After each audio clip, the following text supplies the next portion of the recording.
Muharram kalo tile 10 Hijira 1400 ani 40 tɛnɛnta mafilɛbagaw Mali kɔnɔ Mali kɔ kan assalamu alaikum ɲagaw kunnafoni waati selen minnu bakurubaw filɛ nin sommet Russie Afrique min bɛ ka kɛ Saint-Pétersbourg min o kɛ bɛ ka kɛ Russie jamana kɔnɔna la jamacɛ fanga ɲɛmaa Colonel Assimi Goïta ale y'a ka discours kalan Vladimir Poutine ɲɛkɔrɔ fo ka taa se farafinna jamana ɲɛmaa wɛrɛw ma minnu bɛ o kɛnɛ kan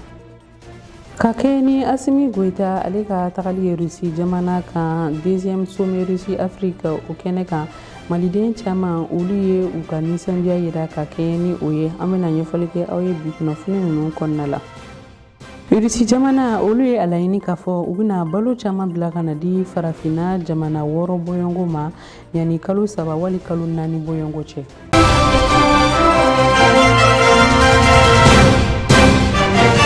Ashura ale bɛ laɲɛnamaya ka kɛ ni Muharram kalo tile 10 ye o don kelen de la hakilila jigila fɛn min ye Israel denw ye olu yɛrɛ kɔni ye tagama kɛ ka bɔ Egypte ale jamana kɔnɔna la wa nin don kelen o de fɛnɛ kɛra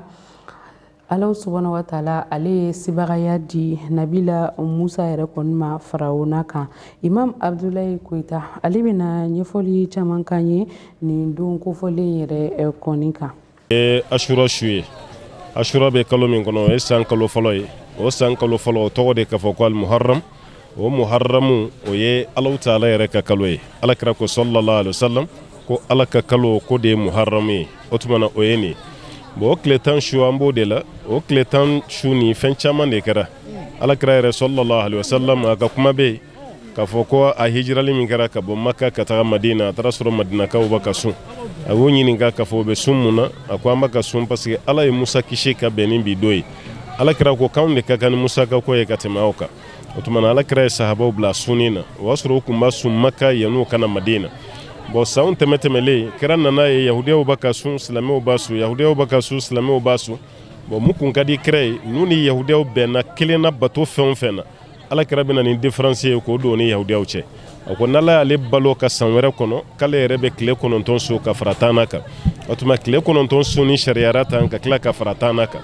bon ye fusamantiya min fɔ alakira ko sallallahu alaihi wasallam ni mɔgɔ min Ashura sun ko Ala bɛ san 1 jurumu yafa de d'o ma ba kelen bɛ i n'a fɔ ni maa min ye kalo ni tile 10 sun san 1 jurumu yafa i b'o de sɔrɔ bon n'i ye jurumu yafa sɔrɔ dɔrɔn o kɔrɔ k'i ye baraji de sɔrɔ mɔgɔ fɛn ka san 1 jurumu yafara o kɔrɔ k'a tigi ye san 1 baraji de sɔrɔ donc nafa min b'a la a ka bon kosɛbɛ bon kuma dɔ la dɔw tɛ se ka sun an b'a fɔ a tigi o bɛ se ka mɔgɔ wɛrɛ la sun walima ka mɔgɔ dɔw ka sun natigɛ bon ni maa fɛn fɛn ka sun tigɛ a tigi ye baraji min sɔrɔ Alahu Taala b'o ɲɔgɔnna d'i ma donc a falen no fusamantiya caman na hɛrɛ ko caman b'a la bon nafila ko caman bɛ se ka k'a kɔnɔ mun tɛ hali sun dama yɛrɛ fɛnɛ ye Ala k'an bɛ sababa ma inshallah Ala ka barika don an na an b'a ɲini masaba Ala fɛ Ashura ni n'o ye ɲinanta ye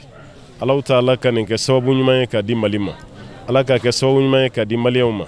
gɛlɛya min bɛ jamana kɔnɔ Alahu Taala ka hinɛ na ka nin kɛ ka wuli banbaliya min bɛ jamana kɔnɔ Ala ka hinɛ na ka nin kɛ k'a bɛɛ lajɛlen wuli basigi cɛ bɛɛ ka bɛɛ Ala k'o don jamana kɔnɔna la jamana lombo lamara ka mɛn kabini 2012 an b'a ɲini Ala fɛ ɲinan san ka hinɛ na ka jamana tile araye sanfɛ ka sɔrɔ di jamanadenw ma ka garijɛgɛ foni d'u ma ka kɛnɛya di jamanadenw ma an b'a ɲini Ala fɛ jamana kalifalen bɛ minnu na Ala k'u s'a kɔrɔ minɛn kana jɛngɛw bolo kuma tɛ ka minɛn b'u bolo an b'a ka fɛn fɛn ɲini ni hɛrɛ ye jamana nin na a ta fanga hakili Ala k'a di ɲɛmɔgɔw ma a keguya Ala k'a d'u ma a dɔnniya Ala k'a d'u ma an b'a ɲini Ala fɛ Ala ka jamana diya ka tɛmɛ a kunnama kan Ala ka barika don an bɛɛ la Ala ka arijinɛ nɔgɔya an ye k'an kisi ka bɔ tasuma ma sommet Russie Afrique atako filanan ni o baaraw yɛrɛ kɔni bɛ ka kɛ Saint-Pétersbourg Russie jamana ale yɛrɛ kɔnɔna la ni tile fila lajɛ yɛrɛ kɔni don jamacɛ fanga ɲɛma Colonel Assimi Goïta ale a ka discours kɛ Vladimir Poutine fo ka taa se farafinna jamana ɲɛmaa wɛrɛw ma olu yɛrɛ bɛɛ lajɛlen ɲɛkɔrɔ a ka fɔw la a y'a yira k'a fɔ Russie bɛ ka dɛmɛ min yɛrɛ kɔni ta k'o ɲɛsin an ka jamana ma a bɛ ka kɛ sababu ye an ka jamana bɛ ka a ka yɛrɛyaw sɔrɔ sanga ni waati bɛɛ lajɛlen yɛrɛ kɔni kɔnɔna la an ka jamana fantan 4 bɛɛ lajɛlen na lakana ale yɛrɛ nasira fɛ an ka jɛ ka a ka o kumakanw lajɛ ka Mali to gɛlɛya kɔnɔna na ni an wulila ka se Russie ma baara ɲɔgɔnya la an ye nafa caman sɔrɔ a kɔnɔna na o dɔw ye u ye fɛɛrɛ minnu d'an ma ani fana u ka baara nafa minnu sera an ka jamanadenw ma wa u ye nin bɛɛ kɛ bonya ni karama kɔnɔna na i n'a fɔ jamanaba fila bɛ ɲɔgɔn bonya cogo min na. U tile kelen ma jɔnmaya ta ka an sɛgɛrɛ. Ka bɛn ni kelenya basigi ani lakana sabati, bɛɛ b'a dɔn k'o de ye jɔsenba ye, jɔsen min bɛ kɛ sababu ye ka jamana bɔ nɔgɔ la. O de kama anw y'a laɲini ka an jɔ an jɔyɔrɔ la, k'an ka cɛsiri kunfɔlɔ ɲɛsin min ma, n'o ye lakana ye, k'an ka jamanadenw lakana walasa an ka jamana fantɔ minnu bɛ bolo la ka se k'a bɛɛ minɛ cogo min na, k'a bɛɛ kɛ Mali kelen ye. An y'o hakililaw ta kun min na, o kɛra san 10 tɛmɛnen ni diɲɛ selekina ni kɛlɛbancɛw bɛ an fɛ munumunu na, u ma se ka sɛ damɔji la, wa u ka baara cogo an ka jamana kɔnɔna na, o kɛra sababu ye ka lakanabaliya tɔ wara, wa fana ka jɔlɔkɔ don an tɛgɛ la k'an da diɲɛma ɲɛkɔrɔ walasa an gulonnen ka to jamana dɔw la an kana se ka foyi k'an yɛrɛ ye. O de kama walasa Mali yɛrɛ bɛ se ka bɔ nɔgɔ la cogo min na, Mali bɛ se k'a yɛrɛ ta cogo min na, Mali yɛrɛ bɛ se ka kɛlɛ kɛ a yɛrɛ ye cogo min na, an wulila k'an kunsin Irisi ma, lakana sira fɛ, kɛlɛ sira fɛ, wa u y'an jigi fa. O de kama nin yɔrɔ la n bɛ foli belebele bila Irisi jamana ye, bawo u ye jɛlenya min ta k'an sɛgɛrɛ baara ɲɔgɔnya kɔnɔna na. A nafa sera Mali ma, malidenw y'a nafa ye, wa o de b'a kɛ sababu ye an bɛ ka an ka jamana bɔsi juguw la bi walasa ka lakana yɛrɛ cari jamana fantan ani 4 bɛɛ lajɛlen kɔnɔ. O kɛra sababu ye fana an ka wolomasiri tabaw u bɛ ka baara kɛ u kelen, maa si ka dɛmɛ t'a la, wa u sɛgɛya bɛ u yɛrɛ la u ka baara kɔnɔna na. O kama an bɛ Irisi gouvernement fo ni u bɛ ka baara kɛ ni Vladimir Putin hakilina ye, n'o kɛra sababu ye ka Mali dɛmɛ kosɛbɛ bamaci wale kɛlɛli la ani lakana sabatili la Mali jamana kɔni kɔnɔna na. K'a yira diɲɛma la k'a fɔ ko Mali ni Irisi ka bolodenɲɔgɔnma a tɛ lakana dɔrɔn kan, a bolofaraw ka ca. I n'a fɔ a dɔ ye ressources humaines ni Irisi jamana ye a ka burusu caman di Mali ma secteur caman na, wa an ka bolodenɲɔgɔnmaw fana u waralen don sanni feere hukumu kɔnɔna na. Nin yɔrɔ la fana n bɛ foli belebele di Sahel jamana dɛmɛbagaw bɛɛ lajɛlen ma, n'olu bɛ ka halisa u ka dɛmɛ ta ka Sahel jamana bɛɛ lajɛlen sɛgɛrɛ walasa min ye Sahel jamana sigidenw ye u ka yɛrɛminɛ bɛ se ka bonya kosɛbɛ. Kɔngɔ jugu min ni a bɛ to ka na Sahel jamanaw kan ka caya, u ka dɛmɛw to ka na baloko la, an b'olu fana fo kosɛbɛ. Nka an ka laɲini belebele bɛ kɛ min ye, o de ye diɲɛma ka kumaɲɔgɔnya ta, kumaɲɔgɔnya min ni a bonya ni karama b'a kɔnɔna na, ka se ka bɛn ko la walasa min ye alikama ye o bɛ se ka na cogo min na farafinna gun kan. Nin yɔrɔ fana la n b'a ɲini o ni mɔgɔw fɛ u ka yɛlɛma don u ka baara cogow la, u ka sigi ka kuma ka sariya sun kuraw ta ka ɲɛsin diɲɛ ɲɛda kura min yiralen don sisan, walasa o ni yɛrɛ maa bɛ se ka da la k'i ka ci to a bolo, ka wele bila ka taa min fana ye diɲɛma yɔrɔ ani diɲɛ jamanabaw bɛɛ lajɛlen u ka adamadenya hakɛ u k'a bɔ politiki sira kan ani k'a bɔ nkalon siraw fana kan, ani fana diɲɛ jamanaba minnu bɛ yen ni u bɛ fanfila jɛgɛko la k'u fana jɔ, n'an ka nanzarakan na politique de 2 poids et 2 mesures. Sommet Russie Afrique o tago filanan min bɛ ka sigi Russie jamana ale kɔnɔna la, fɛn min camancɛ fanga ɲɛmaa ye ale ye kuma ta Vladimir Putin ɲɛkɔrɔ, ale ni farafinna jamana ɲɛmaaw a ka kumaw la a y'a yira k'a fɔ dɛmɛ min kɔni bɛ ka bɔ Russie la ka ɲɛsin an ka jamana ma a bɛ kɛ sababu ye an ka jamana ka yɛrɛya o bɛ ka sɔrɔ lakana ale ta fanfɛla la. Abdou Ouattara bɛna ɲɛfɔli k'an ye. Ka sanga ni Irisi ni farafinna jamanaw ka sigiba ye, a sigi baaraw dayɛlɛla Irisi jamana ɲɛmaa fɛ Vladimir Putin. Ale yɛrɛ de ye kuma ta ka ko dayɛlɛ. Sigi yɛrɛ hakilina bɛ min kan o de ye sɔrɔ ale ni adamadenw bɛ se ka bɔ u yɛrɛ la, ɲɛta ka se ka sabati farafinna jamanaw kɔnɔna la. Babu min tun bɛ ka boli sigi kan o de ye subahana mansinw, olu ni lakanako bɛ taa cogoya mun na ani ɲɛta sabatili an ka jamanaw kɔnɔ, adamadenw fana ka se k'a tɔnɔbɔ. Irisi jamana ɲɛma a y'a ye k'a fɔ nin babu in ye babu nafamanba ye kosɛbɛ. Vladimir Putin n'o ye Irisi jamana ɲɛma ye, a ye jamana ɲɛma ninnu bɛɛ bisimila Irisi duguba la min bɛ wele ko Saint Petersburg. A ye foli ni waliɲumandɔ d'u ma, u kɛlen kɔ ka bɔ u ka jamana la ka na olu ka so. A b'u fo k'u waliɲumandɔ k'a fɔ farafinna jamana bɛɛ lajɛlen tɔgɔ la ani Irisi bɛɛ tɔgɔ la, a b'u bisimila. O kɛra sababu ye Irisi jamana ɲɛma yɛrɛ taara u bɛɛ lajɛlen kunbɛn k'u bɛɛ fo, k'a yirula k'a fɔ u bɔra u ka so, u nana u ka so. Irisi jamana ɲɛma Vladimir Putin kuma min na a bɛ farafinna jamana ɲɛma ninnu ɲɛma, a ye kuma ta. A ko an bɛ waati min na bi, waati sera sa yɛlɛma ni hakilinan kuraw ka dɔ an ka jamana marata cogoyaw la minnu bɛ kɛ sababu ye jamana kɔnɔdenw olu ka se ka lafiya u ka ɲɛnamaya kɛcogoya u ka se ka yɛlɛma sira ɲuman kan ale ni gɛlɛyaba minnu bɛ fɛɛrɛ ka ɲini ka gɛlɛyaba ninnu bɛɛ lajɛlen la furakɛ hakilijagabɔw kɛra taasira caman kan taasira minnu bɛ kɛ sababu ye irisi bɛ se ka farafina jamana dɛmɛ o sira ninnu kan n'i y'o ta k'o lajɛ Vladimir Putin ko an bɛ waati min na bi ko tɛna to namarako la min ye ko tiɲɛ ye o ka fɔ bɛn bɛ se ka kɛ minnu kan olu ka labara wa minnu fana bɛ yen ni bɛn ma se ka k'olu kan olu ka to gɛrɛfɛ a ye farafina jamana ɲɛmaaw hakili lasigi k'a fɔ min ye Ukraine yɛrɛ suma minnu bɛ yen n'olu kan ka na an ka jamana kɔnɔ fɛɛrɛ bɛɛ lajɛlen latigɛra min bɛna kɛ sababu ye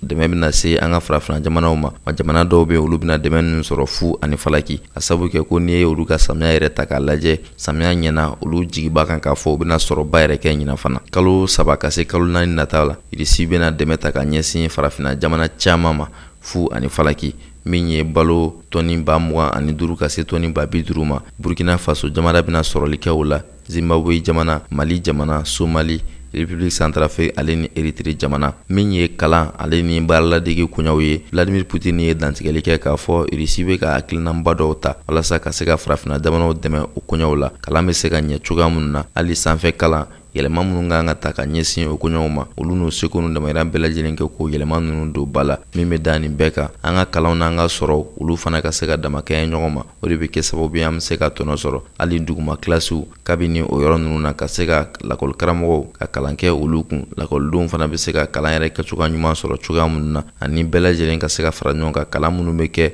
o kalankɛminɛnw ka k'an bolo an ka se ka bayɛlɛmali kɛ an ka yɔrɔ la yan o hakilina ninnu ko ni y'olu ta k'u lajɛ ana kɛ sababu ye ka se ka nɔgɔyaba don farafina jamanaw ka ɲɛtaa la Vladimir Putin ye dantigɛli kɛ ka sanga ni o ko ye a ko waati nataw la hakilina dɔw yɛrɛ bɛ yen min ye ka se ka Russie yɛrɛ lakɔliso dɔw dayɛlɛ an ka jamana ninnu kɔnɔna la lakɔliso minnu bɛna kɛ sababu ye min bɛ Russie kan yɛrɛ kalan o baara ninnu ko n'u ta k'u lajɛ ko san wɛrɛ yɛrɛ an kɔrɔ Russie bɛna jɛkuluba dɔ labɛn k'o bila ka na farafina jamana ninnu bɛɛ lajɛlen kɔnɔ jamana minnu bɛ n'a ka d'u ye ka Russie kan kalan Russie kan na kalan olu kun ani Russie ka seko n'a ka dɔnko k'a ɲɛfɔ olu fana ye da dora baara bondaw bɛɛ lajɛlen na kelen kelen laɲini ye min ye cɛsiri ye farafina ni Russie ni ɲɔgɔn cɛ a ka se ka kɛ nafa ye an ka jamanaw ma Russie ni farafina ka ko an bɛ waati min na bi taasira kura tara taasira min bɛna kɛ sababu ye ka se ka an ka jamanaw bɔ bolo la hakilijagabɔ ni hakilijigi dɔw senfɛ a yirala k'a fɔ nin sigi a hukumu kɔnɔna la an ka cɛmancɛ fanga maa ɲɛmaa Colonel Assimi Goïta ani Burkina cɛmancɛ fanga ɲɛmaa Capitaine Ibrahim Traoré u ye barosigi kɛ Russie a hakilijagabɔ kɛ gɛlɛyaw la gɛlɛya minnu b'an ka jamana ninnu kɔnɔ ani gɛlɛya minnu bɛ farafina Sahel bolo jamanaw kɔnɔ. Halisa an bɛ to Russie jamana kɔnɔna la min na camancɛ fanga ɲɛmaa Colonel Assimi Goïta fo ka taa se a tɔɲɔgɔn Burkinakaw olu ka camancɛ fanga maa ɲɛmaa ma Capitaine Ibrahima Traoré olu ye ɲɔgɔn ye kɛ ka kɛɲɛ ni kunungo alamisa juillet kalo tile 27 ka bɛn ni o ye a kɛra sɔgɔmada fɛ fanfɛla ninnu olu yɛrɛ kɔnɔna u ka kumaɲɔgɔnyaw olu bolila fɛn minnu kan o bɛ tali kɛ ni jamana kofɔlen fila ninnu u cɛla baaraw cɛ kɛrɛnkɛrɛnnenya lakana ale yɛrɛ kɔni ta fanfɛla la ni ɲɔgɔn ye min yɛrɛ kɔni kɛlen filɛ nin ye a kɛra sababu ye ka yira k'a fɔ fɛn min ye ni jamana kofɔlen fila ninnu ye u ka baaraɲɔgɔnyaw yɛrɛ kɔni tɔw bɛna sinsin ka taa fɛ halisa fɛn min ye bamaciwale kɛbaamaw olu yɛrɛ kɛlɛli la kunnafonidilaw politikimaw fo ka taa se jamana kɔnɔden gansanw ma olu bɛɛ lajɛlen ka mirinataw di ka kɛ ni camancɛ fanga ɲɛma Colonel Assimi Goïta ale ka tagama ye ka taa Saint-Pétersbourg kɛrɛnkɛrɛnnenya na deuxième sommet Russie Afrique ale yɛrɛ senfɛ u bɛɛ lajɛlen jɛn'a ma k'a fɔ ko camancɛ fanga ɲɛma ka nin bɔliko fɔlɔ in na ka taa kɔ kan ko nafa caman de bɛ a la u sinsinna min kan kosɛbɛ o de ye k'a fɔ camancɛ fanga ɲɛma a ka kumaw sinsin fɛn minnu kan o de bɛ tali kɛ sɛnɛ kalan kɛnɛya ani kuranko la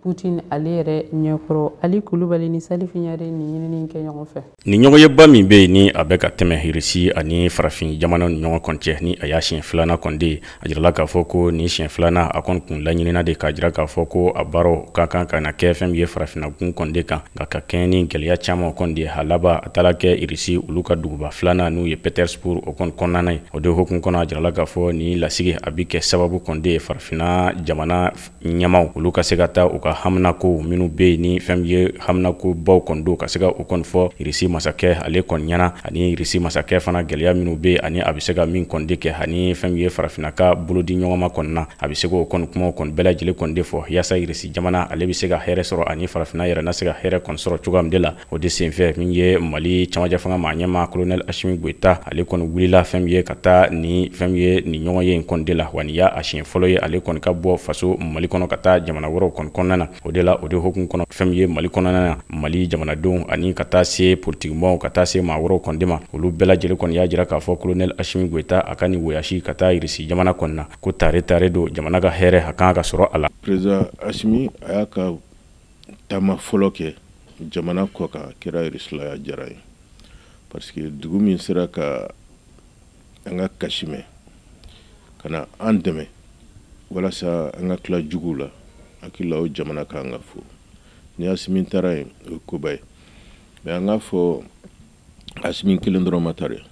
farafina bɛɛ de wulila ka taa nin na wa donc ni Asimi taara yen kunba de b'a la ni sommet mun kɛra sisan n'i y'a jate minɛ fɛn caman de bɛna ɲɛnabɔ ni sommet in kɔnɔ parce que sommet nin dabɔra ɲɔgɔn dɛmɛ farafina ani irisi cɛ ka k'a kan fana an bɛ se ka ɲɔgɔn dɛmɛ fɛn na cogo min na dɔnniya sira kan an ka ekɔliden ni fɛnw ani balo sira kan ani ka an ka golomasiri tabagaw olu bɛ se ka maramafɛn ɲɛnamaw sɔrɔ cogo min na juru caman bɛ farafina la a ko u bɛna yafa k'a bɛɛ ma u yɛrɛ yafa k'a bɛɛ ma fɛn caman bɛ yen fana u bɛna di farafin jamanaw ma fu la k'a di fu la k'a fɔ k'u bɛ ka hinɛ na o tɛ dɛ walasa san wɛrɛ kɔ n'u bɛ jɛ o ka sɔrɔ an sera an yɛrɛ kɔrɔ. Asimi ka taali in diyara n ye mɔgɔ kelen tɛ se k'o la ni jama jɛra aw bɛ se k'o la a fana ni ye jamana ka taa bolo min kan ni Ala sɔnna Ala b'a dɛmɛ adamaden ni dusukun ka ɲi Ala b'i dɛmɛ a kɛra cogo cogo a bɛ gwa i bolo dɛ mais Ala b'a dilan o tuma an sago ye Ala k'a dilan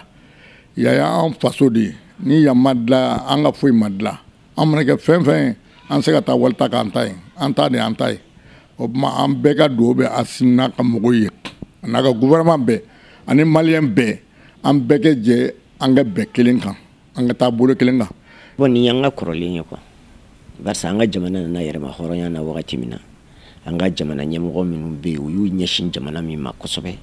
o tun ye irisi jamana de ye nin b'a yira k'a fɔ ko u tun ma fili an ta siraw kan ani an ka teri siraw kan barisa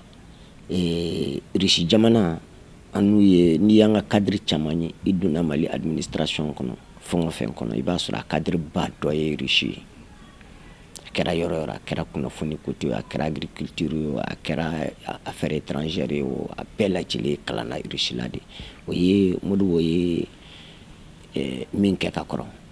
donc bi an ka jamana ɲɛmaa ka taa irisi la an n'u ye ko min yɛrɛ daminɛ ɲɔgɔn fɛ bɛɛ lajɛlen y'o ye an n'u ye tɛgɛ di ɲɔgɔn ma min daminɛ ɲɔgɔn fɛ n'o ye an dɛmɛ ni ye diplomatie sira kan n'o ye an dɛmɛ ni ye marifaw ni avion sɔrɔli sira kan défense sira kan bɛɛ lajɛlen b'a ye k'a fɔ ko ɲɛna kunun fana fo kana bila nin fanga in nali la an ka minɛn caman tun bɛ yen nɔ irisi minɛnw de tun don donc an ka taa kunun yɔrɔ la o y'a sɔrɔ fɔlɔ jara de dɛ ni fɔlɔ ma ja mɔgɔ t'a fɔ k'an ka taa yen nɔ et puis fɛn caman bɛ irisi la min ni anw ka kow bɛ taa ɲɔgɔn fɛ an bɛ min nɔfɛ bi u k'an ka jamanaya bonya u k'an ka yɛrɛma hɔrɔnya bonya u k'a dɔn k'a fɔ k'an ye jamana ye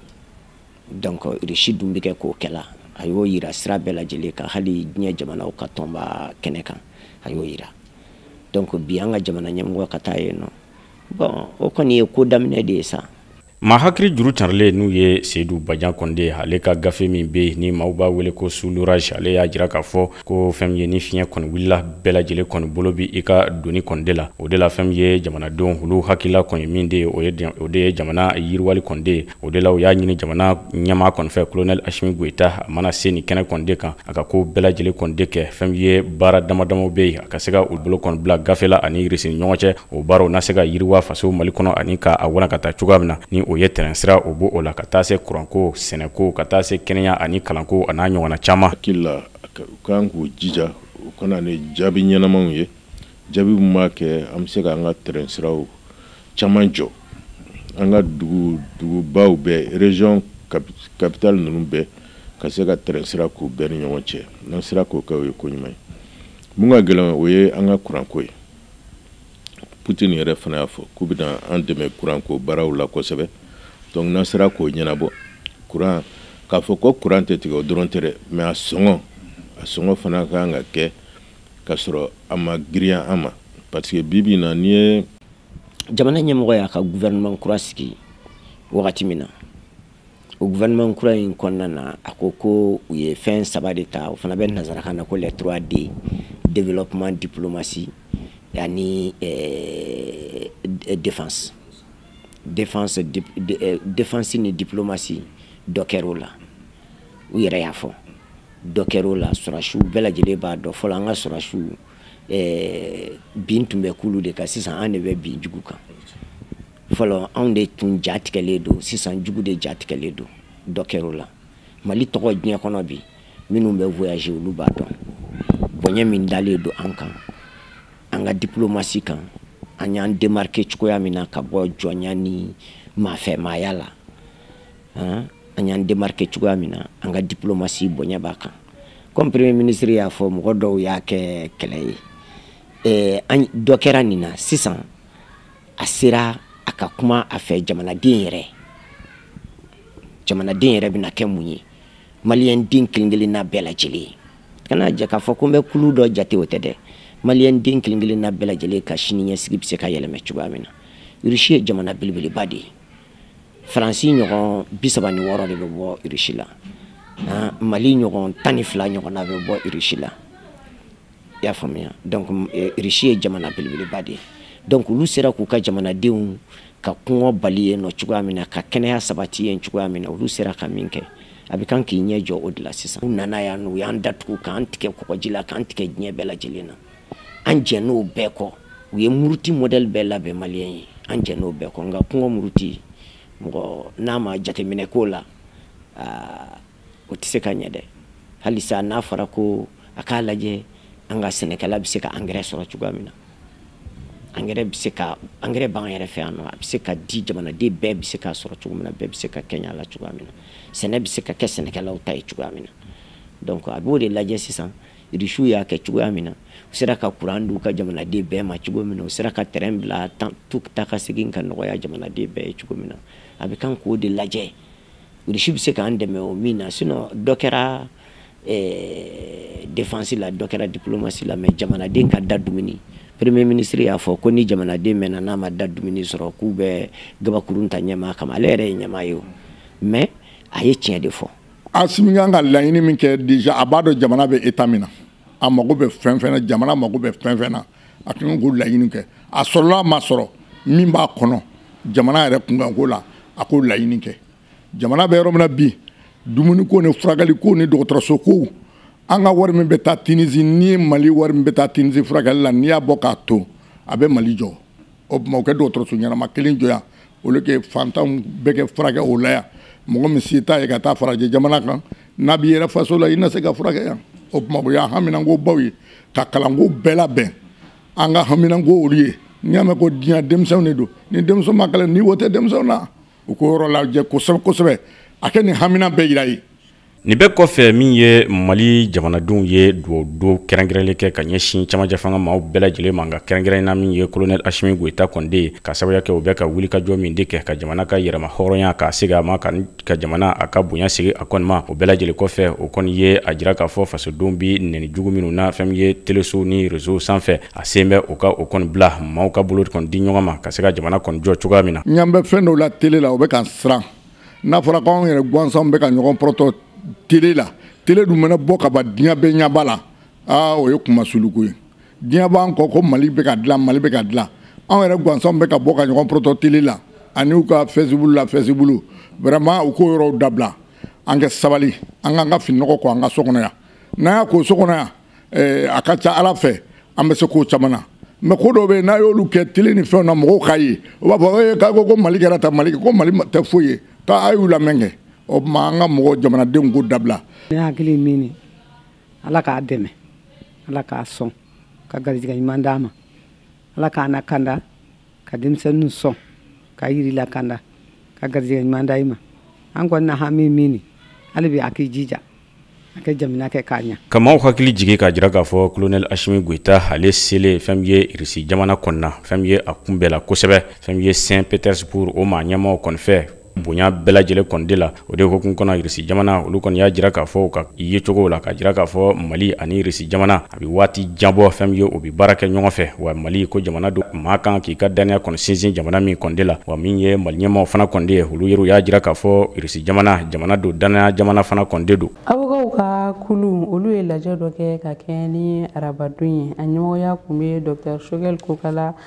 Mayiga bolo ni baara ninnu kɛnɛ kan fɛn min ye gouvernement a maa caman ye olu kun bɛ yen nɔ kɛrɛnkɛrɛnna minnu ka minisiri bɛ yen n'ale ka baara yɛrɛ ɲɛsinnen don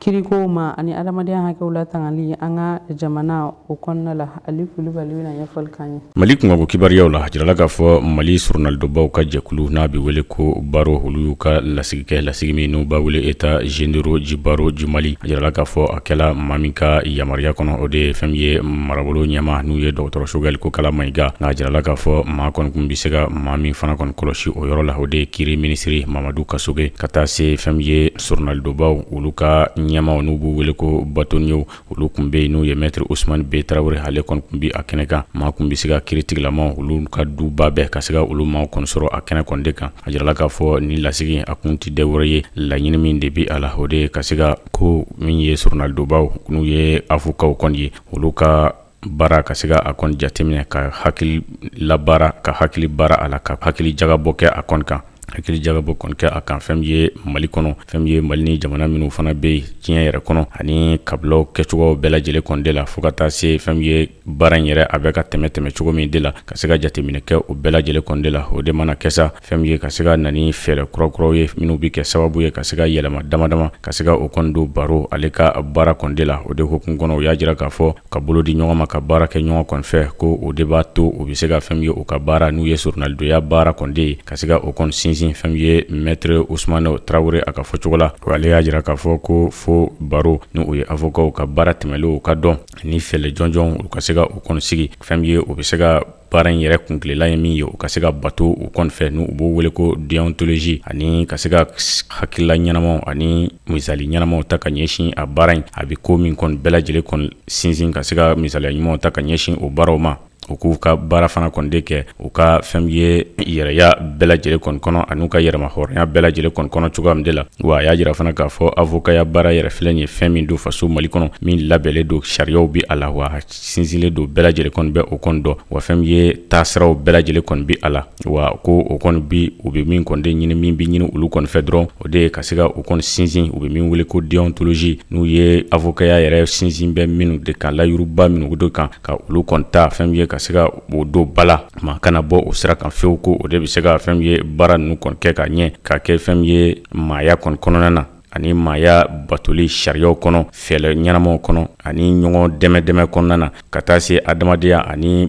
balimaya kɔnɔna na fɛn ye ni o baaraw bɛɛ lajɛlen kɔni sigi la ko baaraw o bɛ ɲɛ o kɔni fɛ o y'a jira fana k'a fɔ ko n'i ye jateminɛ kɛ avocat san 1960 Mali kɔnɔ maa 9 de kɔni kun don nka fɛn ye san 2023 kɔnɔ o tulu jɔ fo maa 300 ani maa 5 bɔ ɲɔgɔn kɔ ka de la o y'a jira fana k'a fɔ o fana ɲɛ sɔrɔla min de fɛ o de bɛɛ fanga o de kɛla sababu ye k'o sinsin wa o y'a jira fana k'a fɔ olu ka baara bɛna sin min de ma o de ye ka bɛnji fanga malidenw bɛ min nɔ kɔni de fɛ o ka se ka ɲɛ sɔrɔ cogoya na wa o y'a jira fana k'a fɔ u ka nin sigi in fana kɔni senfɛ yurugu minnu bɛ yen na a bɛ kɛ kiiri tigilamaw kɔni yɔrɔ ni olu yɛrɛ ka sen bi ye a yurugu la kuma bɛ kɛ nin bɛɛ lajɛlen kɔni de kan ko ka sababuya kɛ ko fɛn ye journaldoba muso cɛsabaatɔ kɔni de don walima fɛn ye den minnu bɛ yen ni olu ye yatimɛw ni falaw kɔni de ye k'a fɔ ko fɛn ye journaldoba ka taa sira wɛrɛ kɔni ta ka se ka olu kɔni janfa u ka baara kɔnɔna na u ka hakɛw kɔnɔna na ko fo k'a sɔrɔ surunalidoba a y'a ka kalikasiyɛn ka se ka a ye o kɔni de sɔsɔ ko fɛlɛ bɛ kɛ ka nin bɛɛ lajɛlen kɔni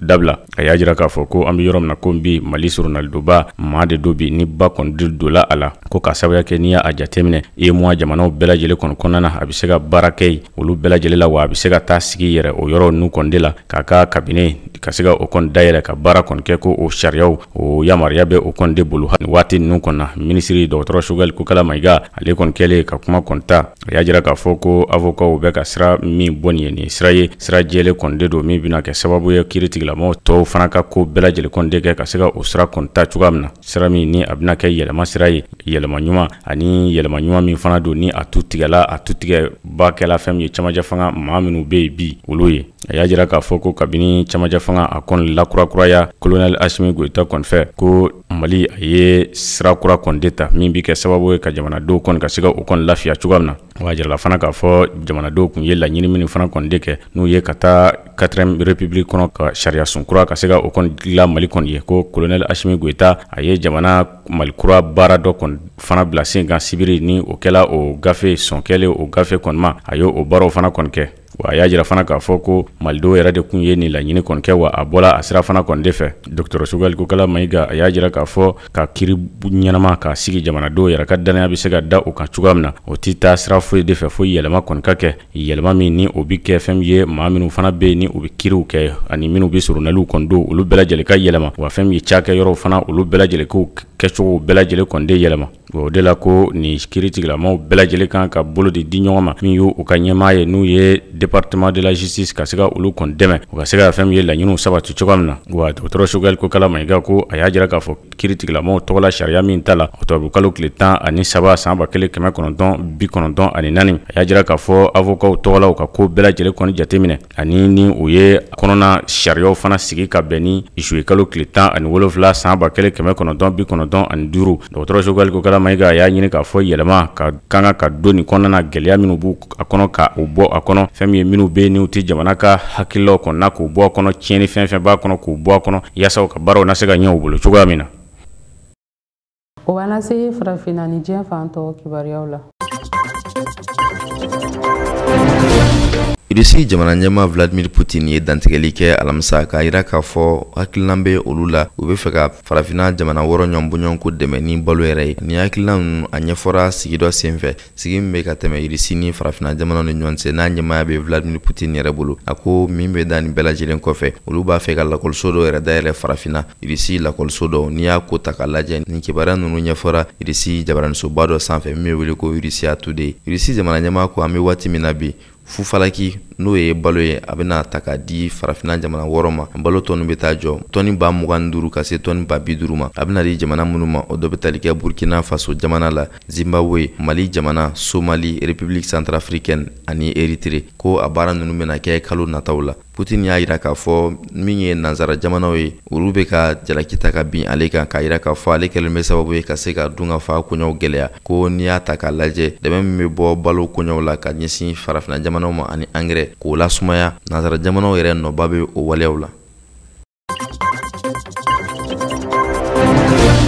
Senegali jamana ɲɛmɔgɔw ye dantigɛli kɛ k'a fɔ maa minnu bɛ taa tunga na n'u bɛ taa sira fɛ sira min ma gɛ olu kɔni ye wulikajɔ kɛ u bɛna dansigi kɛ a koɲɛw la u ye hakilinaba dɔw ta hakilina minnu ta yɔrɔ yɛrɛ la u ka minisiri ɲɛmaa tun bɛ n'o ye Amadou Ba ye ka se minisiri 5 ɲɔgɔnbɔɲɔgɔnko ma u ye hakilina caman ta taasira 5 ɲɔgɔnbɔɲɔgɔnko bɛ o bilala sen kan a yirala k'a fɔ o taasira 5 bɛna kɛ sababu ye ka caman bɔ tungarankew ka taama la ka se san 2033 ma u ka minisiri ɲɛmaa ye dantigɛli kɛ ka sanga ni a ko ye u ko baara yɛrɛ hakilinaw na ni ye ko in ta k'a lajɛ caman ka se ka bɔ tunganata la o de ye ka se ka baara caman dayɛlɛ ka bila sen kan ale ni min ye dɛmɛ ye ka se ka o caya min y'u ka jamana ni jamana wɛrɛw dondaw ye ka se ka fɛɛrɛ bɛɛ lajɛlen latigɛ ka se ka olu lakana ka ɲɛ ani maa minnu bɛ n'olu bɛ taa ni ka segin kɛ jamana ni jamanaw cɛ ɲɛnaminifɛn ni waleyajugu caman na ka olu bɛɛ lajɛlen kɔni don dibi la nin hakilina ninnu ko n'i y'a ta k'a lajɛ a bɛna kɛ sababu ye ka se ka nɔgɔyaba sabati tungarankew ka koɲɛw ka jamana kɔnɔ wa tungarankɛ minnu mana sigi ka na u na fɛɛrɛ latigɛ ka olu don baara la u ka minisiri min ka baara bɛnnen don Senegali kɔnɔna ko ɲɛnabɔli ma n'o ye Antoine Félix Diome ye ale ye dantigɛli kɛ ka sanga ni ko ye.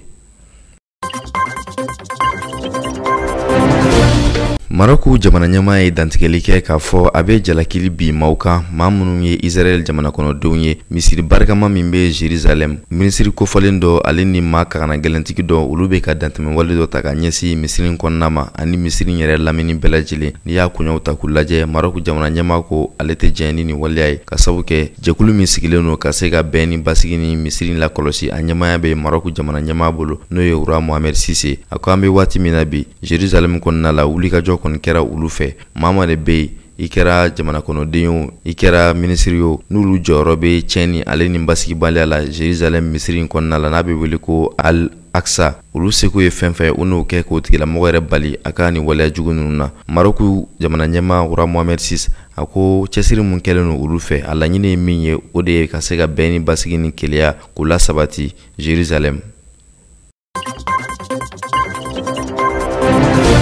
Tunisie jamana ɲɛmaaw ye dantigɛli kɛ k'a fɔ jalakili kɔni bilen no olu kan k'a yira k'a fɔ u kɔni tɛ ka dunanw ladon kɛrɛnkɛrɛnnenya la tungaranke minnu b'a laɲini k'a fɔ u bɛ tɛmɛ Libi sira fɛ ka tɛmɛ Tunisie ka taa nanzara jamana kɔnɔna la. N'i y'a koɲɛw ta k'u lajɛ ja ni kibaruya dɔw yɛrɛ yera bɔlɔlɔ sanfɛ dɔgɔkun kɔnɔna la. O kɛra sababu ye Tunisie minisiri min ka baara bɛnnen no Tunisie jamana kɔnɔna ko ɲɛnabɔli ma ale ye dantigɛli kɛ ka sanga ni nin ko ye. A ko olu kɔni b'a kɔ maa de bɛ yen n'olu bɛ ka kumakan dɔw fɔ ka ta ka ɲɛsin olu ma ani jajugu dɔw ye k'a yira k'a fɔ ko olu bɛ ka dantɛmɛwale ta ka ɲɛsin tungarankew ma kɛrɛnkɛrɛnnenya la farafina Sahel bolo jamana kɔnɔdenw ko kuma tɛ tiɲɛ ye ko san ani waati olu kɔni ma siga ka dɛmɛ ta ka ɲɛsin maaw ma. Maa de bɛ yen ni o bɛ tɛmɛ olu ka jamana kɔnɔ n'u u bɛ fɛ ka taa tunga na a kɛra farafina jamana kɔnɔden o hali n'a kɛra dunan wɛrɛ ye. U ko ja minnu bɛ ka cari bɔlɔlɔ sanfɛ ja ni laɲini ye min ye ka se ka Tunisie yɛrɛ lanɔgɔ ale ni ka se ka futinɛ ani furukufuruku o bɔ diɲɛ kɔnɔ ka ɲɛsin Tunisie jamana ma.